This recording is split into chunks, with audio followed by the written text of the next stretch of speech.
And we are now recording. Hello, everyone, and welcome to the final panel of Story Crafting Sessions Publishing. I hope you're all having as great of a day as I am, and that you will enjoy this final panel where we will be talking about dealing with entrepreneur overload and the tools that we use to make non-writing tasks like marketing and all of the business crap that we wish didn't come with publishing because we just want to write our silly little books, but it does, so we've got to do it anyway. Um, I'm very excited for our panelists today, and if each of you could just introduce yourself, just a little bit about who you are, what you publish, and why you wanted to be on this panel.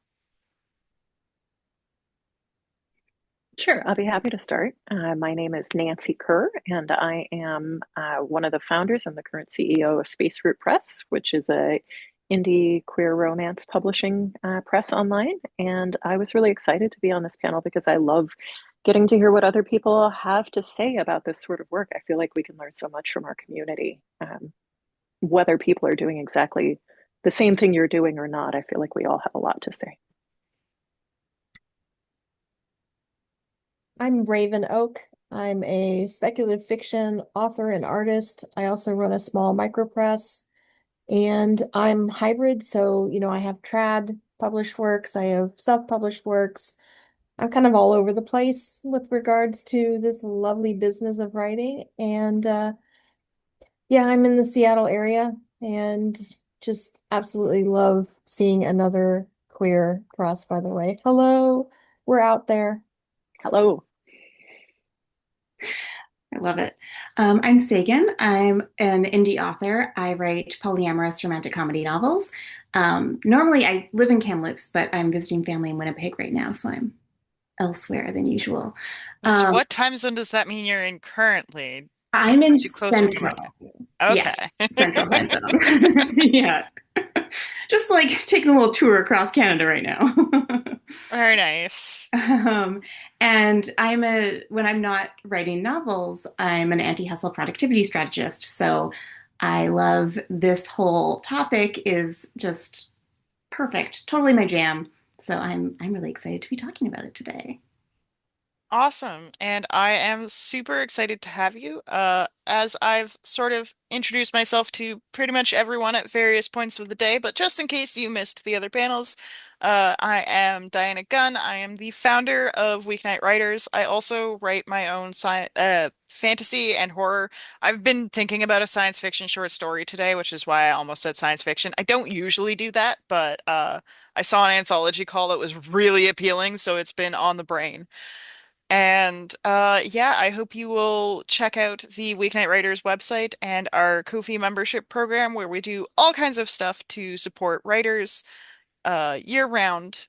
And yeah, I'm really excited about this because I have several jobs and I am exhausted. So I do have some tools of my own that I am probably going to suggest throughout the panel, but I am mostly here to hopefully get some ideas for how I can uh, lower things off of my plate. And we're gonna start with the hard stuff, which is accounting and business admin. So we are going to start just with what tools do you use for managing your accounting and other business admin stuff, like, ISBNs and all of that kind of the the very technical side of things. And we are going to go in reverse order this time. So we'll start with Sagan. Sure. Okay. So I like using Zoho for accounting and bookkeeping and things like that.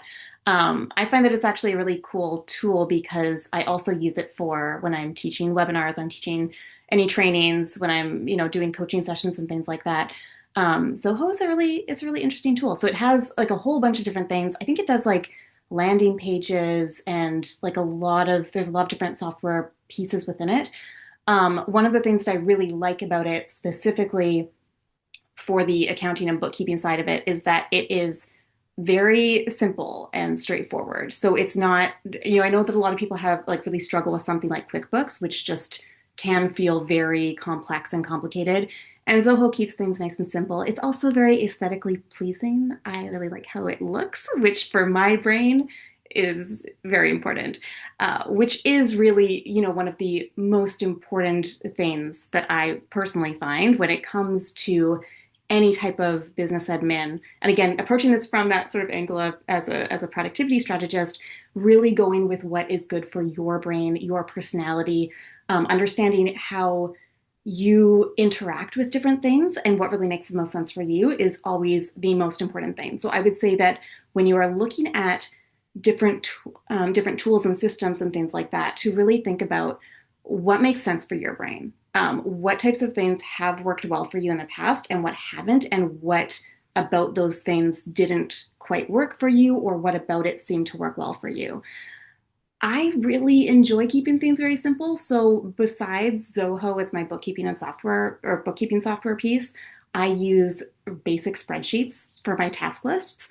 I've tried using, Asana and Trello, and they just don't really work for my brain. So I like using spreadsheets. I use the Toggle app for for like managing time, for like tracking time. And then I like to document a lot of my processes. So having a documentation manual that has absolutely everything laid out for like the book editing process and everything like that, so that I can compare things, especially because I write series. So helping me to keep track of what I'm doing. I just have built out my own checklists based on that.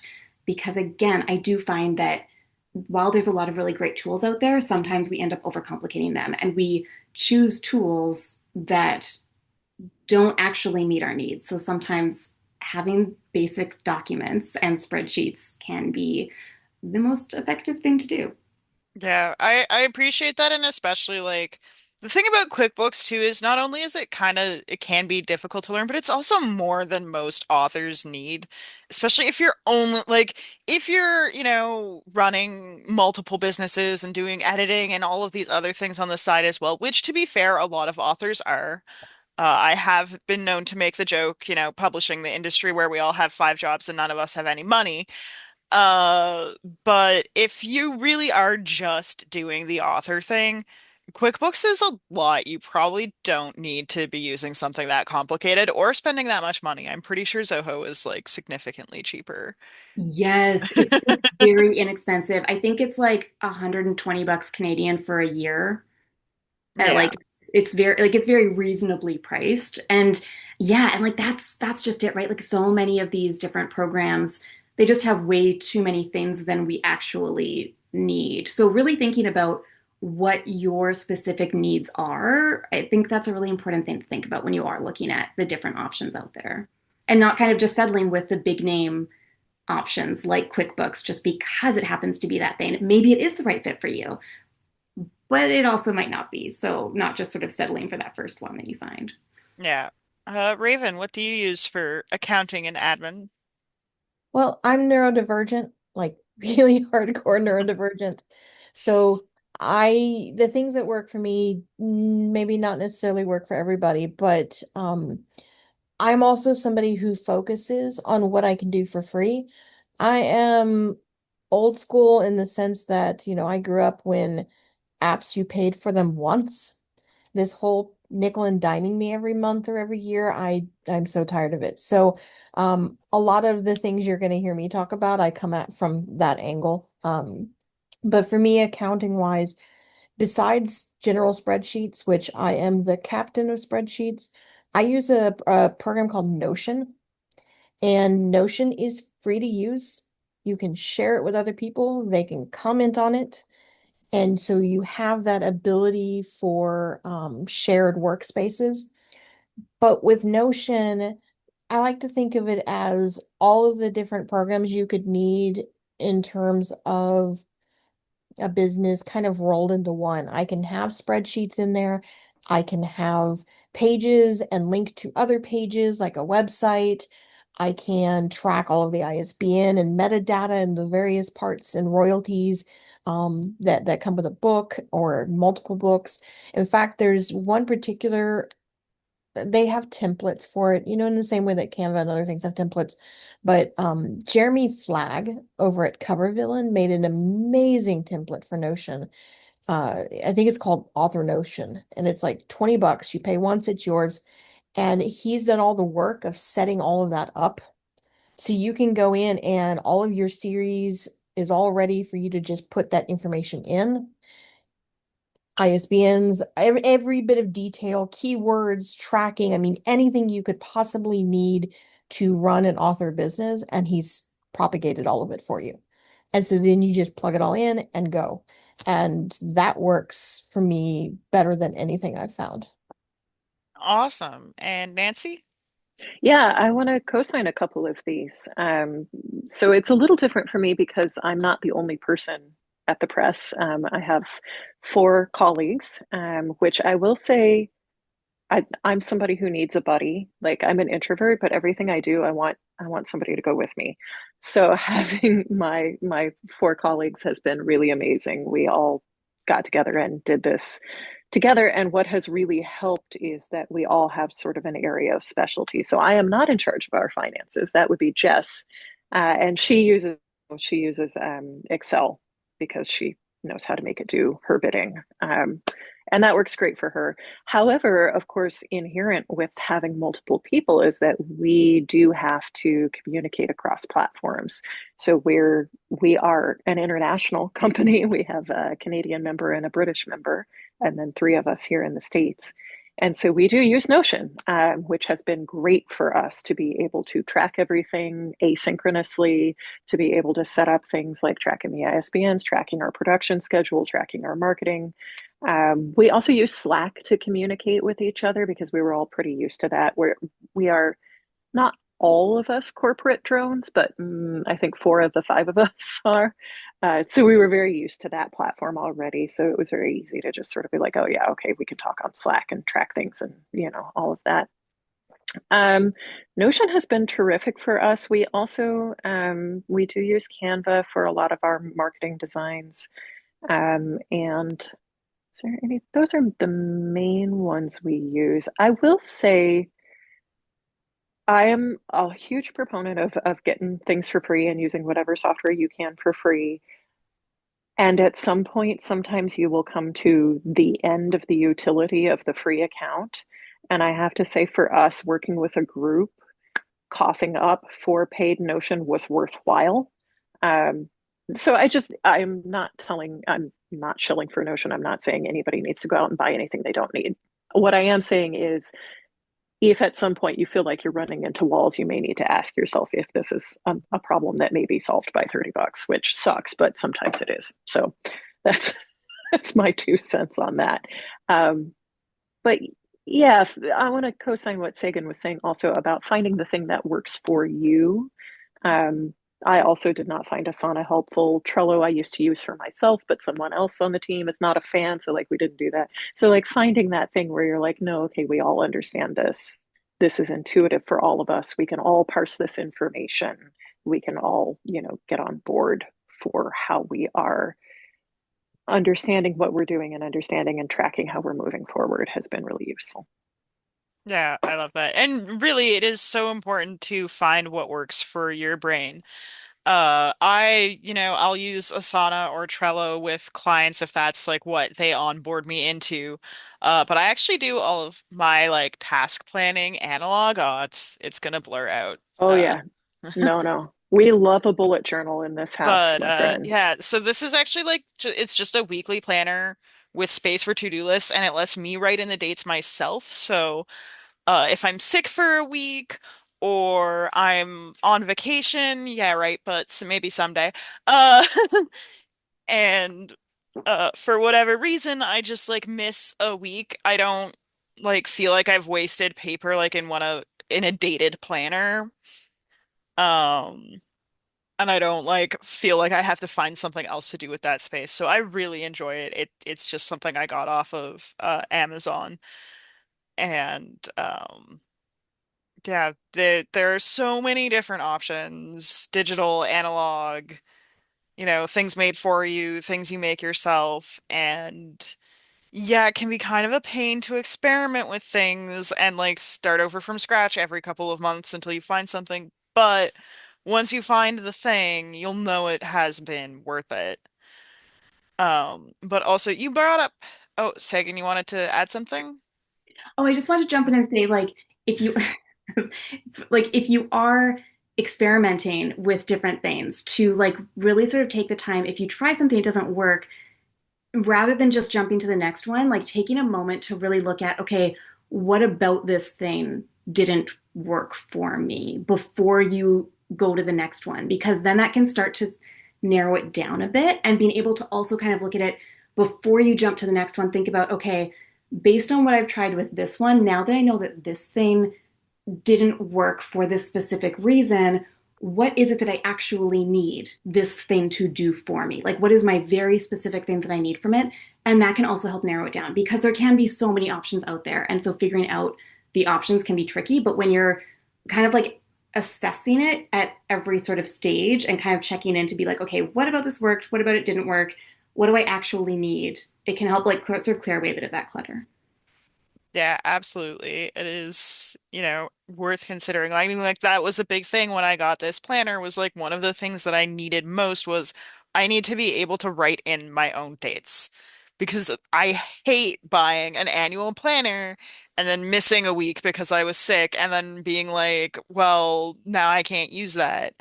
And the other thing is if I have like a really like terrible first couple days or they like go completely off the rails and I end up doing something completely different, I can just scrap what I had in that original week and start the week over in my planner, which is great. Um, but yeah, so Nancy, you had mentioned Canva, and that actually brings us to my next question, which is about AI. AI has sort of invaded a lot of the everyday tech that we rely on, including Canva. Yep. Um, so my question is, have you found any tools for things like marketing that are either completely AI free or have minimal AI, or at the very least give you more granular control over how Yeah. AI is used or how it trains on your content? Yeah, that's a great question. So, first of all, it super sucks. And I find it incredibly annoying that it has infiltrated everything.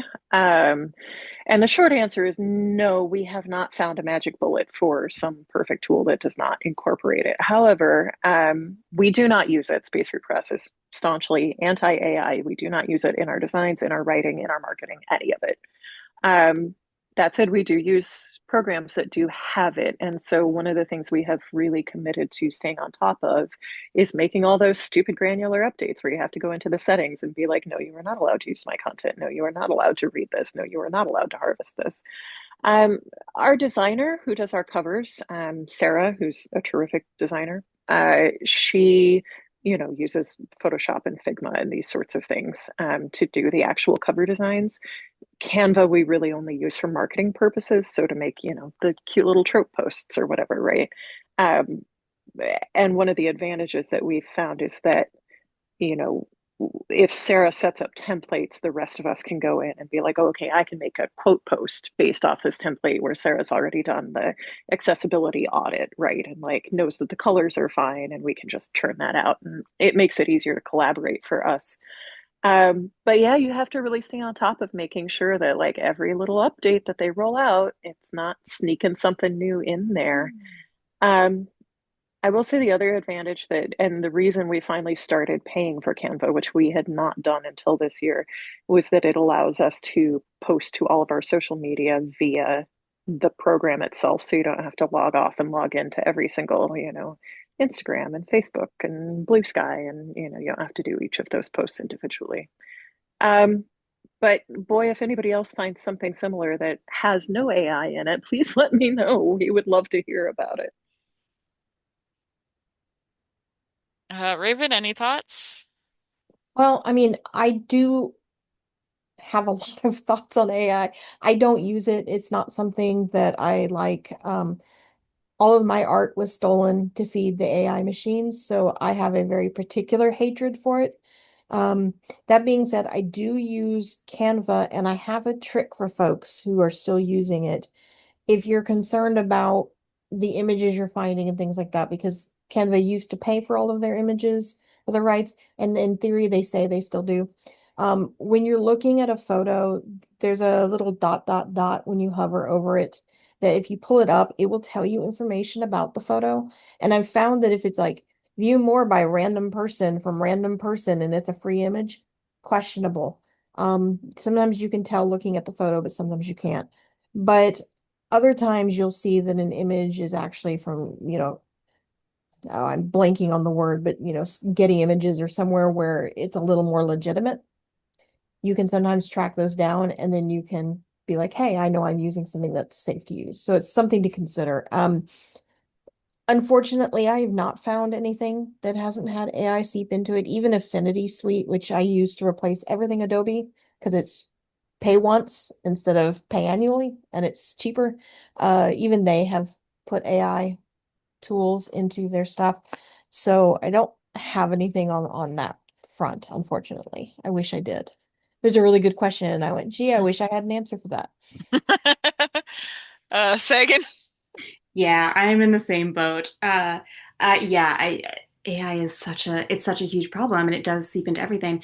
I mean, the only thing that I like using AI for in my business is that it automatically creates transcripts or captions for videos like this, right? Like that's really the only thing. I've never used ChatGPT. I have no interest in using any of those things. No interest in oh, it's awful. It's awful.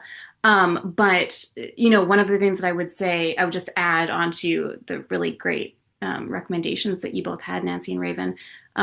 What I would just say is, when it comes to something like Canva, the whenever I'm like creating little like graphics and things like that, I just find that the easiest thing to do is to keep them so simple that it ends up not like using different like artwork and things like that, right? Like just creating the most simple sort of templates that you can just keep on reusing for something like quotes and things like that.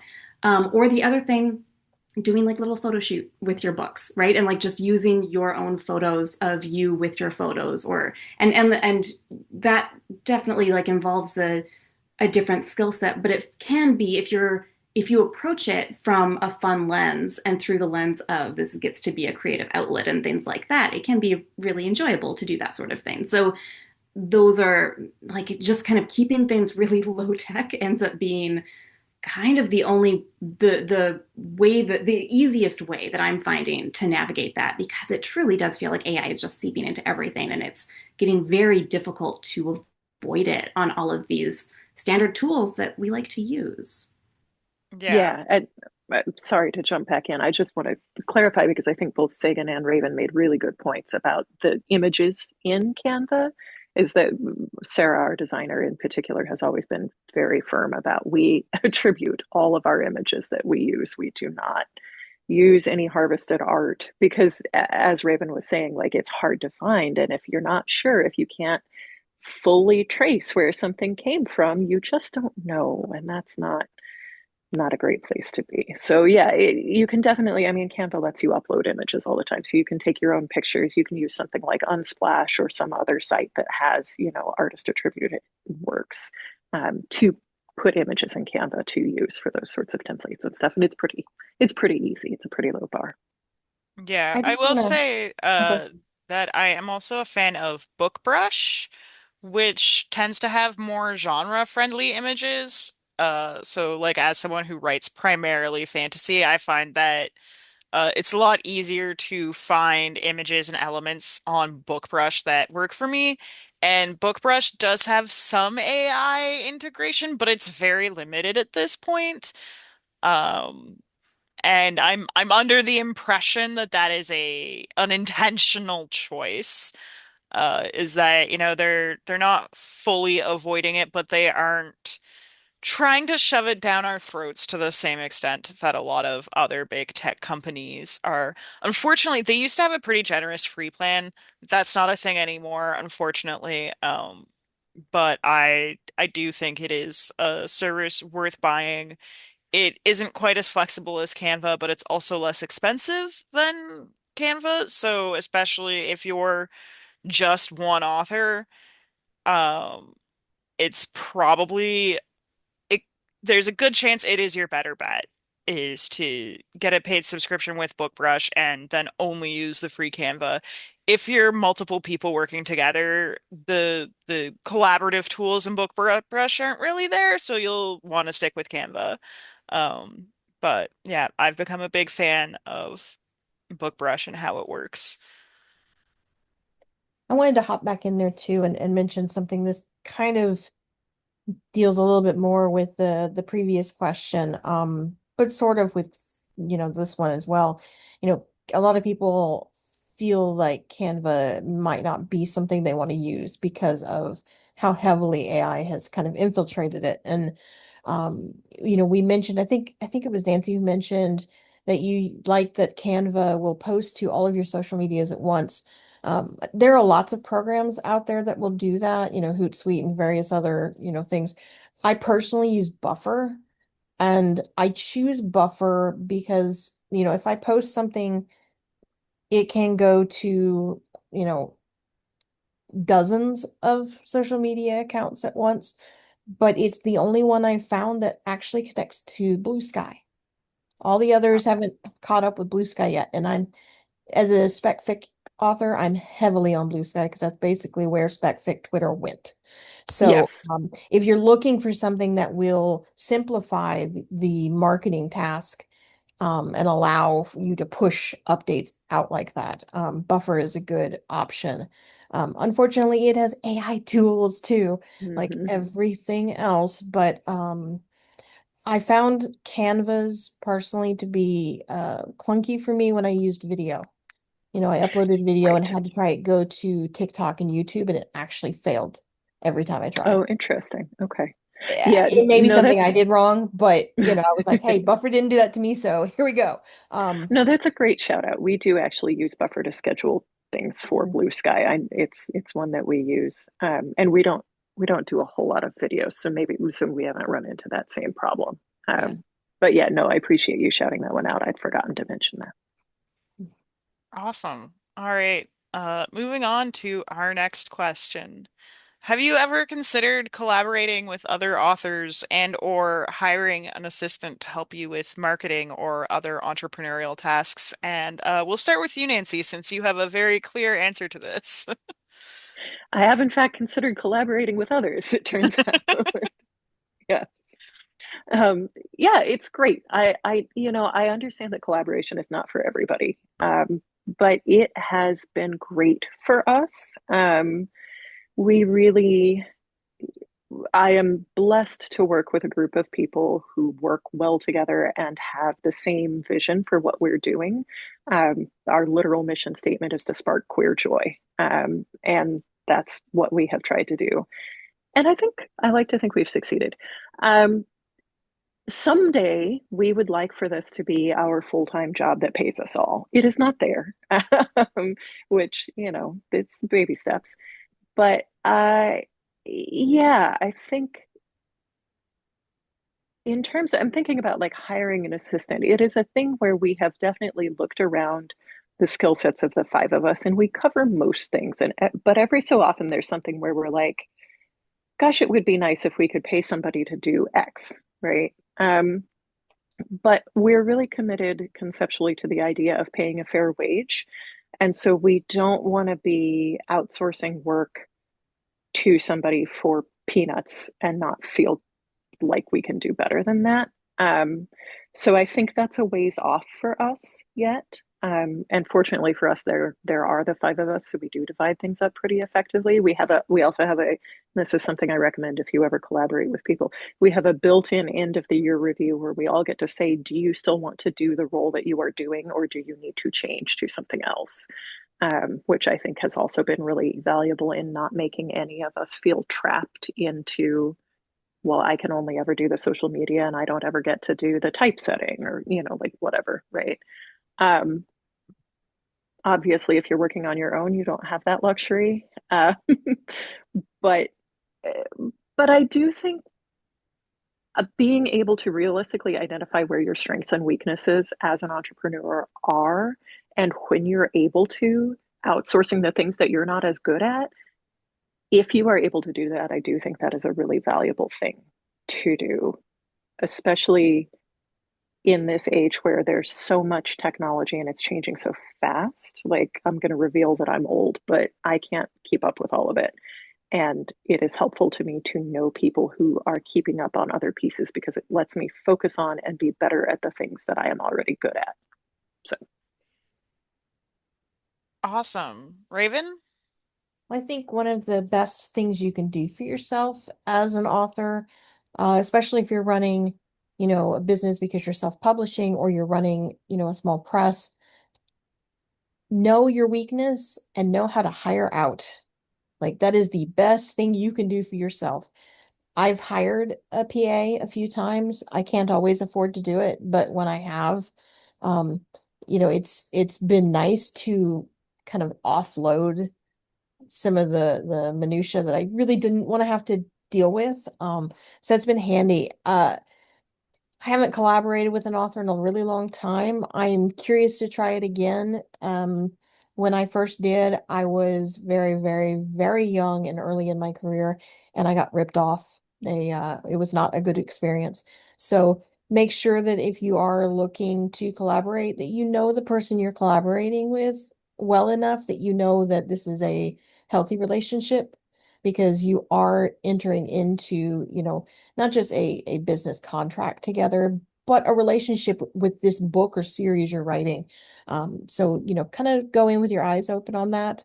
That's not to say that it's a bad experience for everybody, because I know it's not. I absolutely know it's not. I'm just saying, hey, make sure you're weighing all those things before you enter into those kinds of agreements.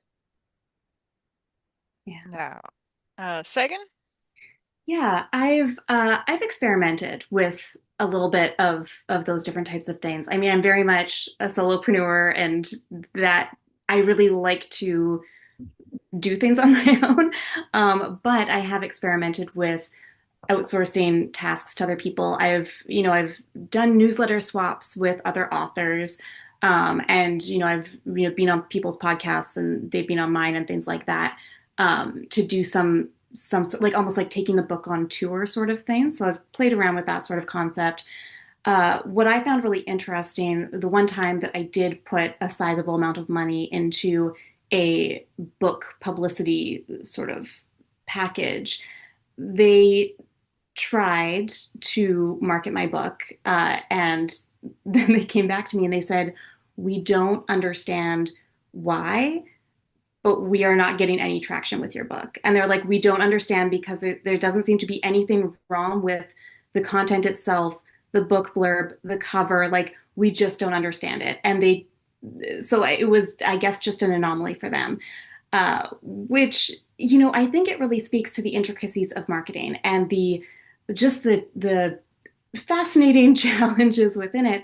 And I think it's also really important to keep that in mind, that if you are going to put money towards something, I would encourage you to not have it be a thing where like you need to make that money back or else you're like going to be destitute, right? Like, I would really say that if you have the money to do it, play around with it, and also recognize that it's an experiment. And also, if you are hiring to like a book publicity type of person, find out if they are suggesting that you will get XYZ results. If you don't get those results, what are they going to do for you to compensate? And I can't remember in this instance, I can't remember if they refunded me part of my money or if they did something like they were, it was a fine experience. I didn't feel like I was being ripped off or anything like that. But I do think that that's an important thing to consider when you are going into those different types of things. Yeah. Yeah, and definitely don't trust anyone who is telling you that they're going to just automatically make your book a bestseller. No, no, do not, no. The other thing that I wanted to mention as well is I've also used Booksprout to have like a advanced review copy of my book available to reviewers. That I've found very hit or miss. And this actually might this might be one of the reasons why the book publicist thing didn't work out for me. I started writing my novels back in 2018. That's when I started publishing them. And again, I write polyamorous romantic comedies. And so, Nancy Raven, I'm not sure if you've also found this writing queer stories, but this can sometimes be an issue, right? Like it's if it's not seen as like mainstream enough, there can be this like weird sort of push against that. So, I mean, at this point, it feels like polyamory and ethical non-monogamy are much more like they do feel more mainstream at this point, but back in 2018, it was not really a thing. And so that also might have been part of it. And I have found that sometimes with Booksprout book reviewers, people will be, very upset and horrified to discover that they signed up to read a book about polyamory. And they're like, I don't agree with this at all, which, yeah, is a whole thing. But things like that are important to kind of think about, like how your book content might that's sometimes unfortunately the reality of the world that we live in. But I have found that sometimes Booksprout has been useful for book reviews.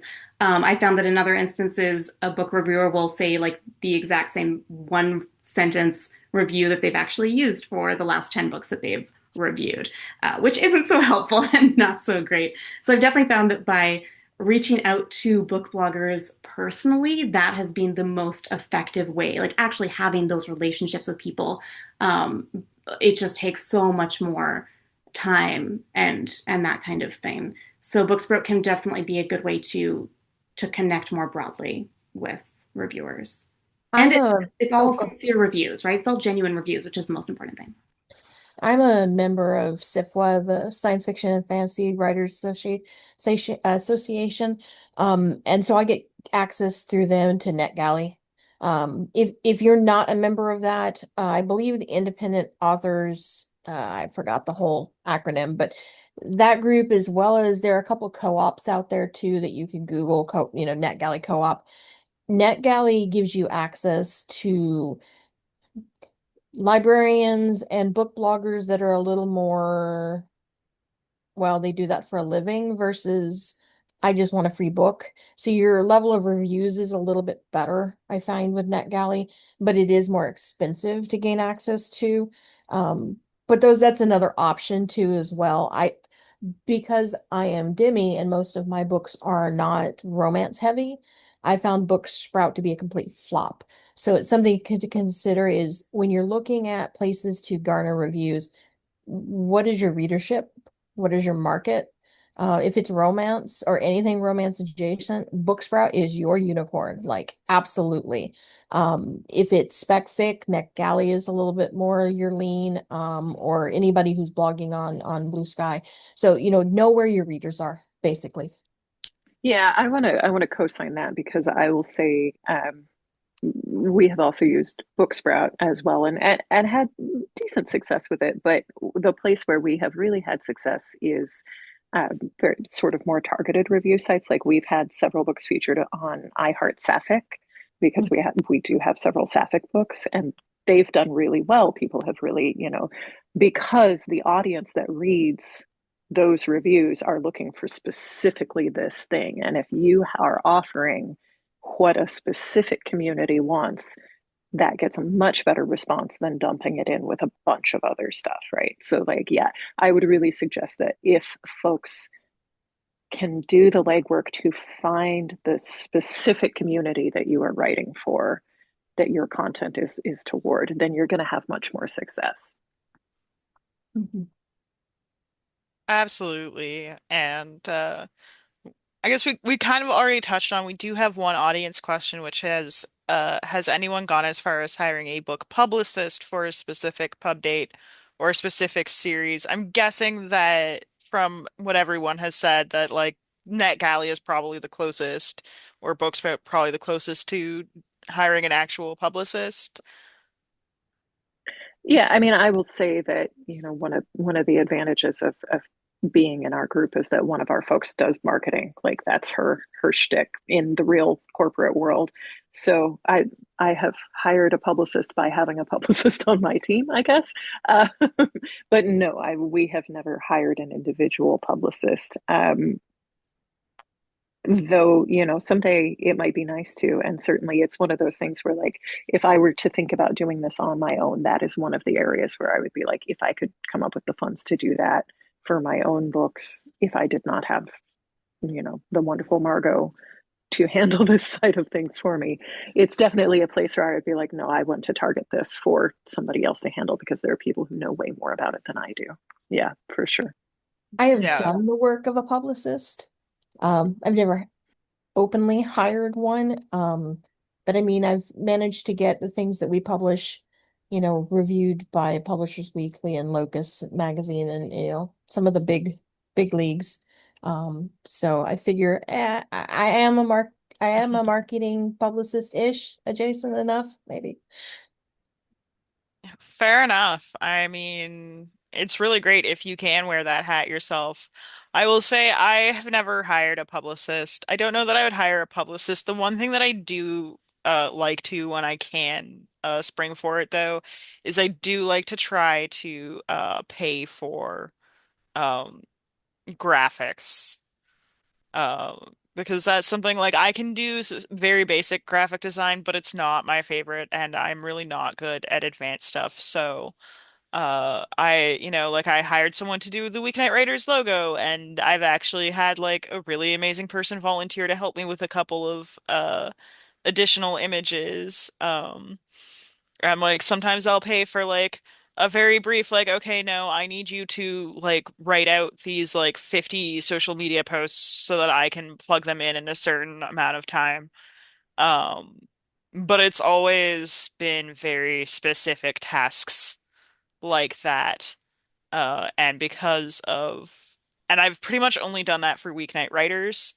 Um, and because Weeknight Writers is a community organization, I'd say about half of that stuff, I've gotten volunteer help with rather than paying someone, because people understand that, this is not exactly an organization that's rolling in money, and because we do a lot of what we do in a way that is designed to be affordable and accessible, that means I don't really have money to pay people generally.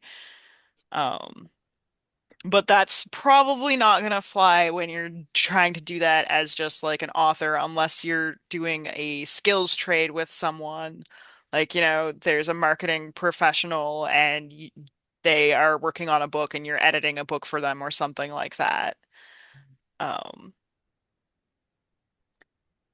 all right, so I have one more question, and we do have a little bit of time, so we might have time for one more audience question as well. And if not, I think at least a couple of us will be hanging out in the Discord afterward.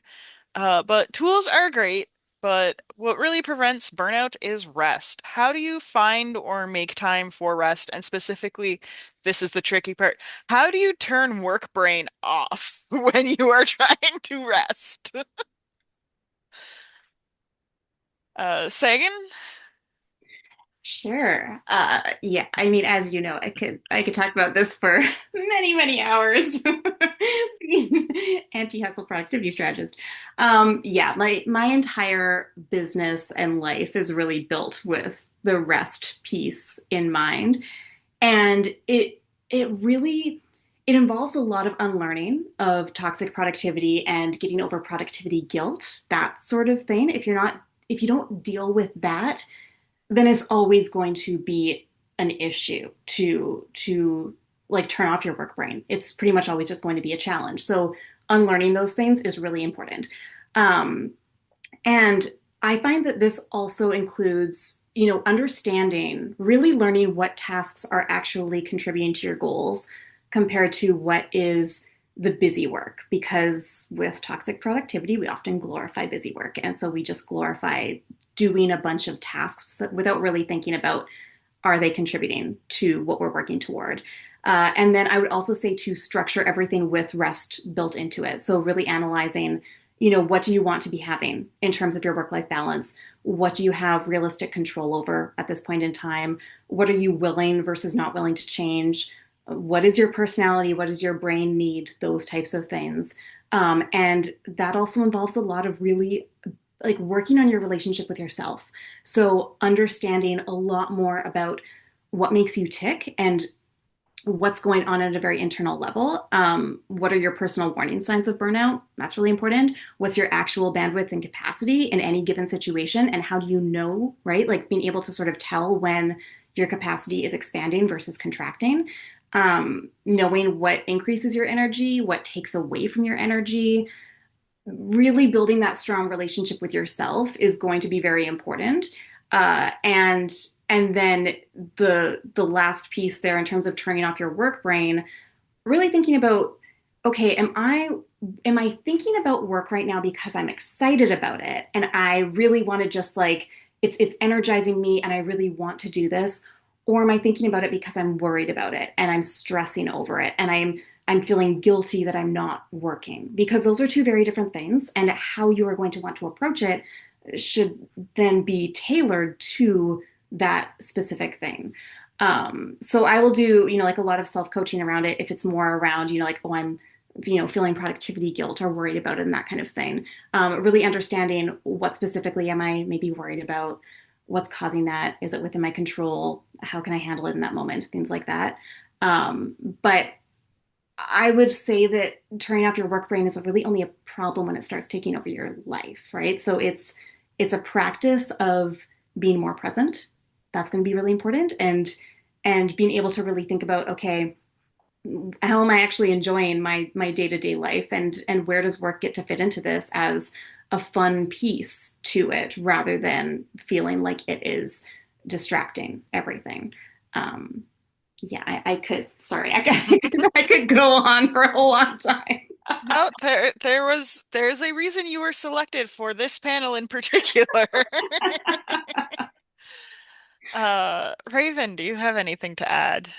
Oh, absolutely. I think one of the ways that I work smarter and think about rest as I'm working, I'm working towards the idea of that is I use something called the Pomodoro method when I'm working, because the way that it's structured is you work for 25 minutes and then you take a 5-minute break. And I find that it forces me to stop and disengage. And when the 5 minutes is over, it then forces me to context switch and get back into workflow, which means that when it's the end of the day and I need to turn everything off, it's not as challenging to do that anymore because I've been doing it all day on and off like that. Like I've gotten this rhythm to it. Um, I love reading, but I've found now that I write full time that reading feels a little like work. So I'm careful with my reading time, and I make sure that in the evenings I do something that is not related at all to what I do for a living. I'm not drawing, I'm not reading, I'm not writing. It's like, okay, I need to watch some brainless, awful TV or movie or whatever, something that completely disconnects. Because then I feel like I've actually relaxed. I've had an evening with my family, and then I can get up and do it again the next day. So, what Sagan was talking about, making sure that when you're working, you're thinking about, disconnecting from that productivity guilt, that you're turning off those methods that set you up for failure. That's what you have to do to keep burnout at bay. Because otherwise, you're still working. Writing a book is still work. It's challenging, and you will set yourself up in a manner where you're like, I hate this if you're not careful. So, Yeah, Nancy? Yeah. I definitely want a plus one to everything that both Raven and Sagan said, but I'll say this was something we really had to learn with the press, because the first year of it in particular, we were both so excited. We were all so excited, and also we were um, really trying to get to hit the ground running. And so we all made the mistake of, oh, I'm going to have like 2 weeks off from my job. I'm going to work on the press the whole time. And it didn't work. It didn't work at all. And what we very quickly learned is that when we are on vacation, we are on vacation and we put it in our calendar in Notion, and we do not sign up to do things while we are on vacation because we won't do them and then we will feel guilty about having not done them. So that's, and the reason that I tell that story is that it speaks to a thing that I lecture my teammates at work about all the time, which is that you have to commit to taking your time off, right? Um, Plan it, right? Like put it in your calendar. I make my people on my team at work take a vacation every quarter. If you are not taking a vacation every quarter, like, and vacation can be 2 days, like we're not talking weeks, but like if you're not taking days off every quarter, you will hear from me about it because it just sets you up for failure across the board. So commit to your time off. And if you need to trick your brain into like making time off its own task, like do that. Be like, no, I am working on vacation right now. And my vacation is that I am lying here with my fruity cocktail and my sci-fi novel. And that is what I am doing. And like, sometimes that's what you have to do. In terms of turning off work brain, I will say the two things that I have found really helpful. The first is physical activity because of the nature of my job, it being, an online corporate sort of thing, and then the nature of running a press, other sorts of things, it is very easy for me to get caught in this space where everything I do is in my brain. And if I can go run around the block, if I can go for a walk, if I can, do yoga, whatever, that breaks that cycle for me. So if I'm really struggling to let go of whatever it is that I'm chewing over in my mind, doing a physical activity, and I realize that's not possible for everybody and it doesn't have that same effect for everybody, but if it's something that's a problem for you, it's something I would encourage you to try, literally, even if it is just like walking outside, like it can change how your brain is processing things. And Go get the mail. similarly, yeah, go get the mail. Absolutely. Absolutely. Walk the dog if you have a dog, do a sun salutation, whatever. Um, and similarly, I would say finding, and you were kind of getting at this, Raven, setting your context, your physical context. So, like, my work is upstairs in my office. My work laptop does not leave my office. I leave it and I shut the door. Not everybody has that luxury of space. I recognize that. But if you can set yourself up so that like work happens at the table and fun times happen not at the table, right? Having that sort of context cues for your brain so that you condition yourself that like here is where I am doing work and here is where I am not doing work, and that can be really helpful. And it's a hard thing, I think, especially if you work from home like I do, or like probably most of us do. It can be really hard to sort of draw those boundaries, but if you can make yourself consistent about it, it can be really helpful in terms of just sort of like teaching yourself when to be on and when to be off. It's sort of related tangentially, but there's a book called How to Keep House While Drowning, written Mm, by a therapist. And while it is about, in some level, keeping house and cleaning and organizing, it's really not. It's really about that idea of letting go of productivity guilt, of being okay when you didn't do the dishes today. Like it will wait. And I think that the last time I read it, everything that was in there can absolutely be applied to running your own business, working from home, and learning how to let things go and rest. So if you're struggling with that mentally, you might check the book out. It might have something in there that you're like, oh, that's what I'm doing. Okay, I need to reframe this.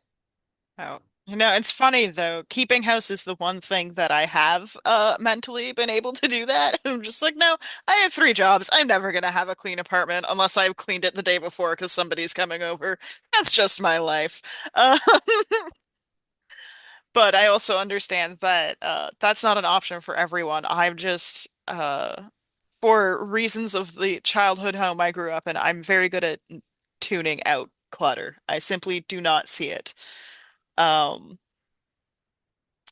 But yeah, so we are almost done. We've just got a couple of minutes left. And we have one last audience question that could actually be a big question. So this question is any tips for making marketing less overwhelming? So I'm going to ask each of you to share one tip for making marketing less overwhelming, and then also remind everyone who you are and where they can find you. And while you do that, I'm going to eat a piece of cheese. My biggest tip for making marketing less overwhelming is reuse everything. If you made an asset for one thing, by golly, use that for 15 other things. There is no reason to reinvent the wheel for every single thing that you are posting anywhere. Squeeze everything you can get out of every possible asset you make, because nobody's going to see all of them anyway across all your channels.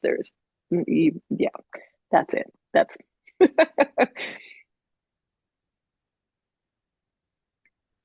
And where Uh, can people find you? oh, where can people find me? I'm sorry. Spacefruitpress.com. Please check us out. We are on all of the social medias except not Twitter. We're on Blue Sky, Tumblr, uh, Facebook, Instagram, Pinterest, even YouTube.